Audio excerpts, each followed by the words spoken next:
Pertobatan seorang umat.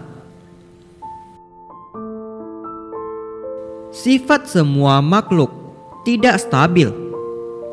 Kita mungkin merasa bahwa seseorang merupakan orang baik yang bisa dipercayai, sedangkan orang lain merupakan orang jahat yang ucapannya tidak bisa dipercayai dan tidak bisa diandalkan. Sama-sama adalah manusia. Mengapa ada orang baik dan ada orang jahat? Orang baik ialah orang yang kemurnian sifat hakikinya tidak banyak tercemar. Sedangkan orang jahat ialah orang yang terus tercemar oleh kondisi luar sehingga mereka menyimpang dan lebih jahat. Namun, sesungguhnya orang yang jahat tetap memiliki sifat hakiki yang murni. Jadi, sifat hakiki kita selalu ada. Namun perilaku kita dapat membuat orang membedakan kita menjadi baik dan jahat. Semua materi di dunia ini memiliki sifat hakiki masing-masing. Setiap materi dengan wujud yang berbeda memiliki sifat yang berbeda-beda pula. Contohnya, air bersifat lembut dan batu bersifat keras. Namun saat tsunami menghantam, kekuatannya cukup untuk menghanyutkan segala sesuatu di permukaan bumi, bagai tahu di atas meja. Jadi, sifat semua makhluk tidak stabil bagaikan ombak. Pada hakikatnya, gelembung air dan ombak juga merupakan air. Gelembung yang pecah akan kembali menjadi air, dan air yang bergerak dapat menghasilkan gelembung. Ombak juga merupakan air.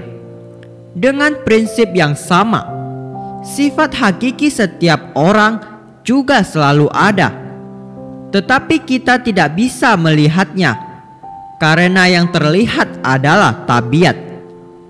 Tabiat terbentuk oleh pengaruh kondisi luar. Setiap orang memiliki sifat hakiki yang murni, tetapi orang-orang mudah tersesat sehingga pikiran menjadi bergejolak. Karena itulah orang-orang menyimpang dari jalan yang benar. Di Tesing, Jiangse, ada seorang umat yang mengikuti ritual namaskara bersama banyak orang ke sebuah kuil. Di dalam aula utama terdapat lukisan yang dilengkapi dengan tulisan. Di salah satu lukisan terlihat seekor sapi yang sedang menggarap sawah. Lukisan itu dilengkapi dengan tulisan yang mengimbau orang-orang tidak membunuh hewan. Contohnya, sapi yang bersusah payah berkontribusi bagi umat manusia. Jika kita masih memakan daging mereka, itu sungguh tidak pantas.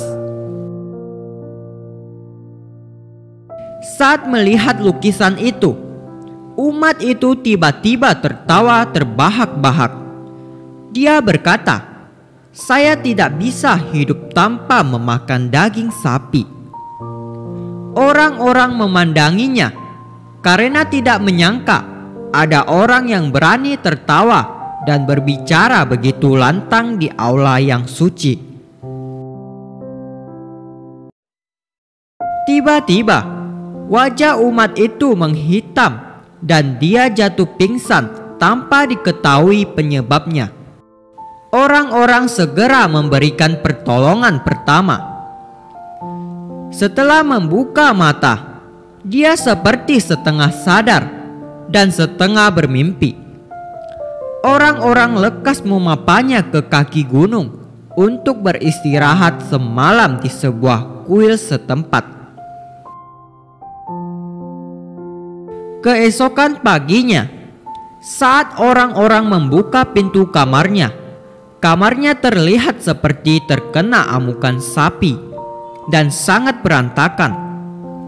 Orang-orang yang pergi bersamanya lalu mengantarkannya pulang ke rumah.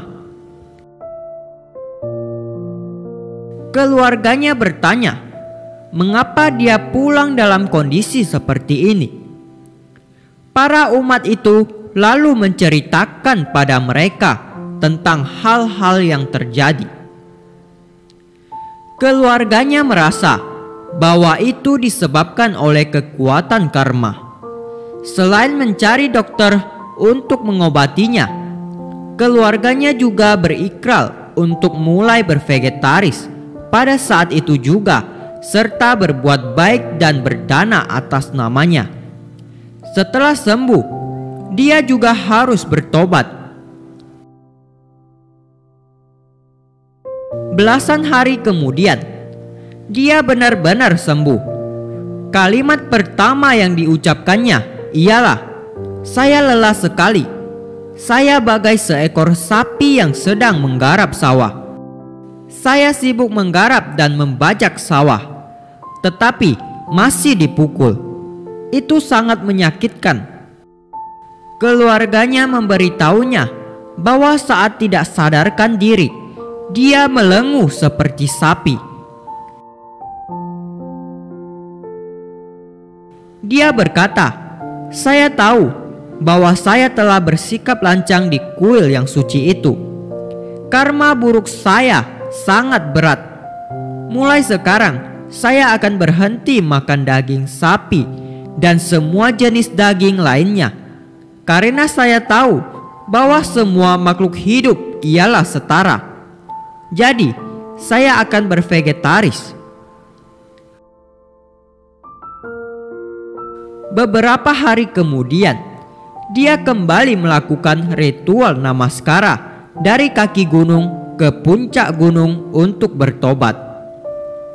Intinya, semua makhluk hidup ialah setara. Saat sifat buruk seseorang terbangkitkan, meski berada di tempat yang suci seperti kuil, dia tetap bisa bersikap lancang. Ini karena sifat semua makhluk tidak stabil. Permukaan air yang tenang akan beriak saat terkena tiupan angin. Jadi, kita harus senantiasa mengembangkan kebijaksanaan. Udara yang kita tarik dan embuskan juga merupakan angin. Saat bernapas, kita menarik udara yang segar ke dalam tubuh dan mengembuskan udara yang kotor keluar. Semua itu merupakan angin.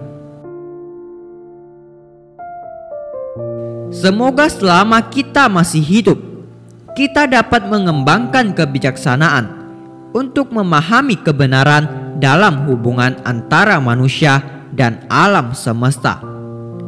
Dengan berpegang pada prinsip kebenaran, hidup kita akan aman dan tentram. Jika melanggar prinsip kebenaran, akan timbul ketidakharmonisan. Jadi, kita harus percaya pada hukum karma. Terima kasih. Semoga bermanfaat.